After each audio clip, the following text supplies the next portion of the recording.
assets to whatever BS they want to, you're going to have another banking collapse all over again. You have to do this in order to fix the banking system, okay? And again, it's either bank owners' capital coming in or the bank can sell bonds, right? So the bank is essentially borrowing money from investors. It's paying back interest on that. That's perfectly fine. That's fine too. All right, so this is what the balance sheet should look like. We gave Amy initially an $8,100 HELOC, but the real estate market has fallen, so now it's only valued at $6,000 over here on the asset side. And so then what does the bank do to make up the other $2,100? Owner's capital infusion needs to come in here on the other side, okay?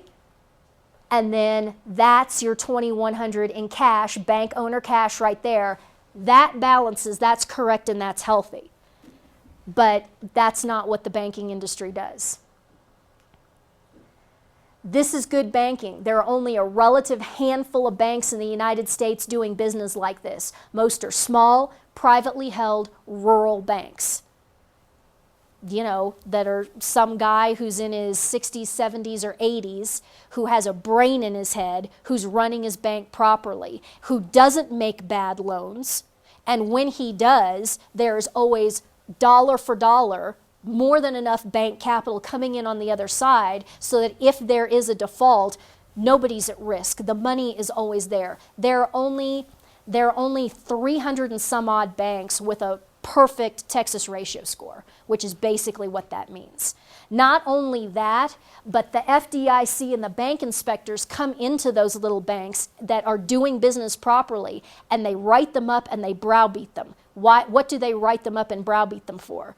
For having too much cash and not making enough loans. In other words, we insist, we are going to attempt to force you to do what's basically accounting fraud. And furthermore, we are going to punish you and browbeat you out of business if you refuse to give loans to people who you know have a massive risk of defaulting. Welcome to the world. Welcome to the United States of America. And let's be completely bold and upfront about this. A lot of all of that is driven on race lines, okay? You have to give somebody a loan if they walk in the door and they are not white. And if you don't give them a loan, then we're going to write you up and you're a dirty fat cat, blah, blah, blah. I had a banker acquaintance. This is a true story. Guy walked in the bank, wanted to get a loan to buy a used vehicle, okay? Walked in, sat down in this gentleman's office who was the president of the bank, and it was a small rural bank, and the guy is sitting there. I almost called him a kid, but he wasn't a kid because he was probably in his late 30s. And he's making the pitch to the banker why the banker should give him this loan to get this used vehicle. The guy is sitting there across from the banker, and he's wearing a t-shirt. And the t-shirt says, and I quote, "What are you looking at, dick face?" Just stop and think about that. What kind of a man would buy a t-shirt like that? What kind of a man would leave the house wearing a t-shirt like that? What kind of a man would walk into a banker's office asking for a loan wearing a t-shirt like that? And in this civilization, the banker is punished because he will not give the loan to the guy wearing the t-shirt saying, "What are you looking at, dickface?" Are you wondering why our entire civilization is going to collapse? That's it right there. That's it right there in a nutshell.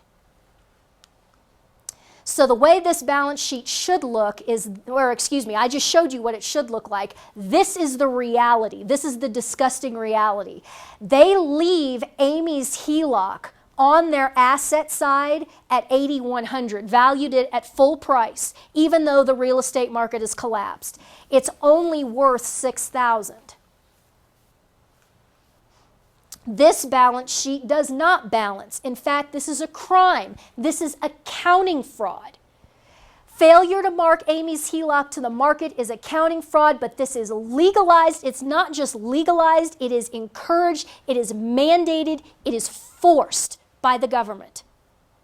These banks have been forced into this. And now, they're just going along with it happily, and there's only a handful of guys who still insist upon doing business correctly. This will never work. You can't have a banking system survive like this. If Amy defaults on her HELOC and the bank owners cannot come up with the $2,100 to cover the difference, where will the $2,100 come from? It's going to come from the depositors. And you say, well, no, Ann, that's not right. There's FDIC insurance. What do you think FDIC is? It's a tax on every one of you. Because if banks fail and the FDIC doesn't have the money to pay out on this, and if there's a big enough collapse, how's that money going to come into the FDIC? The Fed's going to print it and give it to them, which is doing what? Debasing the currency, which means it's a tax on every one of you. So the depositors will pay for it one way or another, be it directly by having their accounts swept, which will eventually happen at the very end stages of all of this. And in the interim, it'll just be via government bailout, government bailout, government bailout, which is just the Federal Reserve printing money, which is just debasing the US dollar, which is a tax on you. Okay, so Amy takes her $8,100 HELOC, and let's say, just for example, she decides to put on a deck, okay? And Lou is the deck guy. So she puts on a deck, Lou comes in and deposits the $8,100, and now here's $810 in cash in Lou's account, and the bank therefore has $7,290 that it can loan out. Now it's going to get really hairy and disgusting, because what does the bank do? It opens a credit card account for Michelle, and Michelle takes the $7,290 on her credit card and buys a luxury vacation. Okay, now before, with Amy's HELOC, we've got a lien on the house, right? At least there's a piece of physical property that can be recaptured if she defaults. Same with Belinda. Belinda's got this car. Okay, you can repo the car. What about Michelle's luxury vacation on her credit card? What's the lien on there? Nothing, because the luxury vacation is experiential. It's not physical. This is an unsecured, unbacked loan. It is basically a signature loan to Michelle, unbacked. This is what the entire economy is basically running on right now. This is how people are buying food. This is how people are filling up their gas tanks, and you're going to see a chart of that here in a second. Michelle's vacation on her credit card is totally unsecured. It's a promise by Michelle to pay back the loan with her future earnings. Again, time being money. Michelle is just saying, over the next 2, 3, 4, 5 years, I will pay you back out of my capacity to labor and produce over the next X number of years. Since the money to pay back Michelle's loan does not exist, right? It doesn't exist yet because she hasn't done the work to generate the money. This constitutes naked short selling the currency that the loan was made in, which in this case is US dollars. Another word for this is counterfeiting. That's what all of this is. All of this unsecured lending, all of these unsecured credit cards, all of this debt is shorting the currency. It's it's 10 times, it's orders of magnitude, it's hundreds of times, thousands of times anything that anybody could do with a printing press in a back room, like what they had in the old days. Oh, counterfeiting is what this entire economy is built on. Nobody's making dollars with printing presses anymore. That's not how it's done. This is how it's done, unsecured lending. And it has to stop. It has to stop. The bank can issue the credit card to Michelle if it wants to, if it thinks that she's a good risk. But what the bank has to do is it has to post the $7,290 on the other side to fully back it. If they don't post that and if they don't back it, they are counterfeiting US dollars. They're shorting the currency, naked shorting the currency. So how do we finish this off? Okay, Michelle goes on her cruise. The cruise line deposits the $7,290, and then there's the $7,290 in cash on the other side. And that's your balance sheet. That's the completed balance sheet. Okay, now we're going to do some math off of this here. The $10 trillion question is this. What happens if Crazy Eddie and Lou walk into the bank to withdraw their balances? Okay, let's think this through. If you look on your balance sheet, Crazy Eddie's balance is $9,000, right? Does everybody see that? Crazy Eddie, he has $9,000. Lou has $8,100. So the total of that is $17,100. Does the bank have $17,100 if Crazy Eddie and Lou walk in the door? No, they don't. How much cash does the bank have? Again, look at your balance sheet. Start at the top on the asset side. Owner's cash sitting in the bank is $1,000. That's the reserve requirement, remember? Crazy Eddie's cash per the reserve requirement on hand is $900. Lou's cash per the reserve requirement on hand is $8,100. And then if you remember the cruise line, we stopped with the cruise line, so we didn't do a reserve requirement. We had to end it somewhere, so that's the end, was $7,290. If you total that up, look what it comes out to. It's the original $10,000, right? That's all they have. But Crazy Eddie and Lou, they've got between them $17,100 on deposit.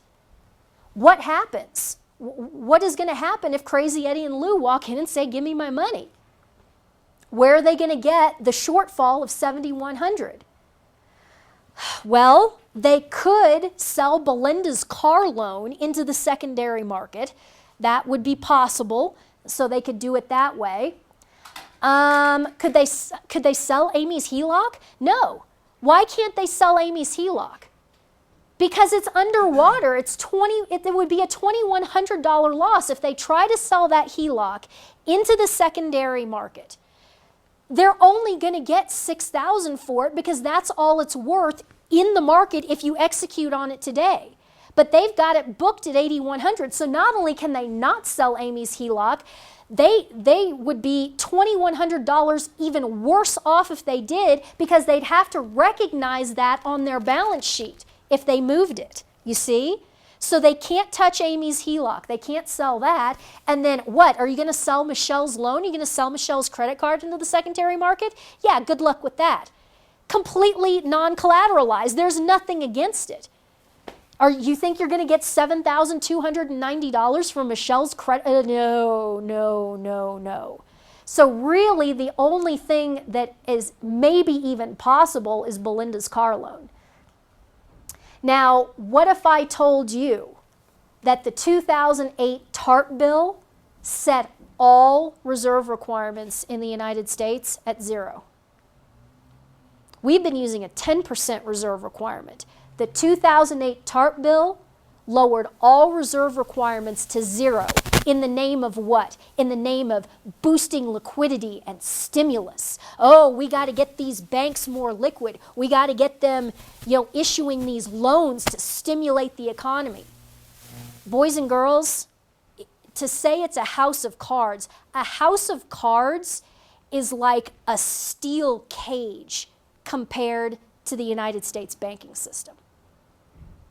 The reserve requirements are minuscule. I shouldn't even say the reserve requirements, just the reserves being held are minuscule. If Crazy Eddie and Lou demand their cash, this will constitute a bank run, and the money will come from the depositors. Again, one way or the other, it's coming from the depositors. Either it's going to come out of their sacrosanct segregated deposit accounts, or it's going to come from the depositors and everyone else in the form of government bailouts, which has already happened and happening and continues to happen, and the Fed has said is that it will go on ad infinitum, Q eternity. Okay, he's just going to keep buying and buying and buying treasury paper, which is going to, again, be funneled back into the banks. Okay? Well, you say, well, what about FDIC insurance? Seriously? What about FDIC insurance, huh? Well, let's see. U.S. total bank deposits today are somewhere between $8 and $10 trillion. Between 8 and 10 trillion.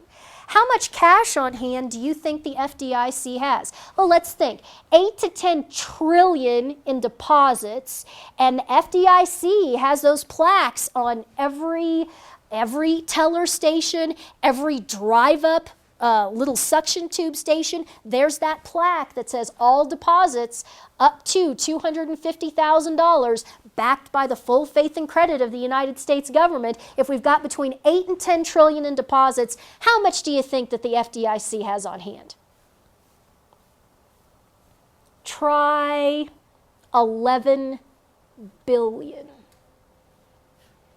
Between 8 and 10 trillion in deposits, 11 billion in FDIC assets as of the latest numbers. And realize that a couple of years ago, the FDIC was actually in the hole. They had less than zero.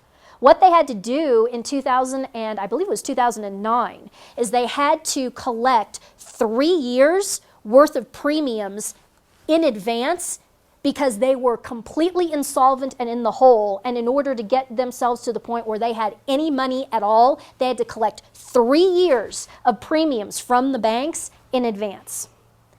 And even with that, right now they're sitting with 11 billion. Good luck with that. So if we think about this, what if 25% of the banking capacity in the United States fails? Okay, we're looking at billions of dollars. Billions of dollars. Excuse me, trillions of dollars. See, even I get confused with these numbers. You're looking at trillions of dollars, and you've got 11 billion to cover it. Okay, so what would happen? How would they come up with the money? Bernanke would print. And by print, understand, again, we're not talking about printing with printing presses. We're talking about the Federal Reserve opening up their computer spreadsheet and just typing in 1 0 0 0 0 0 0 0 0 0 0 0 0. Enter. Trillion bucks. There you go. Buy U.S. bonds.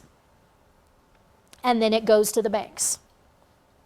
That's what we're talking about here. And every time they do that, it debases the currency and it causes inflation, which is why when you go to the store, the last time I went to the store, just me, just little old me, 150 bucks buying groceries. Wow. 150 bucks for just a single person buying a few groceries. Why do you think this is happening? Because our currency is being massively, monstrously, willfully, consciously debased and destroyed.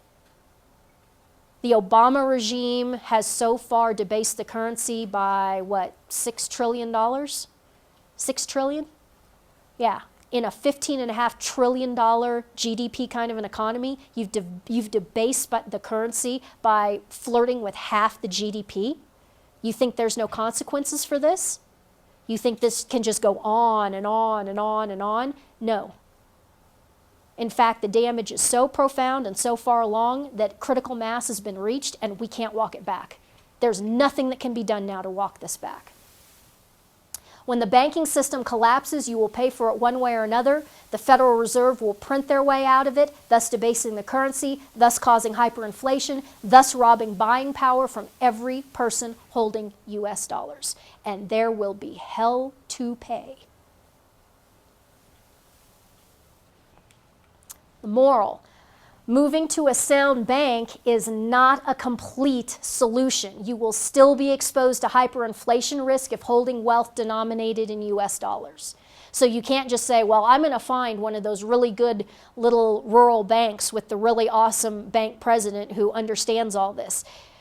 It'll stave you off, but that doesn't shield you from inflation at all. Inflation is a macro systemic dynamic. where your money is sitting in whose bank isn't going to protect you against that. Hyperinflation is an equal opportunity destroyer. It will destroy everybody equally in proportion to the number of dollars that they hold.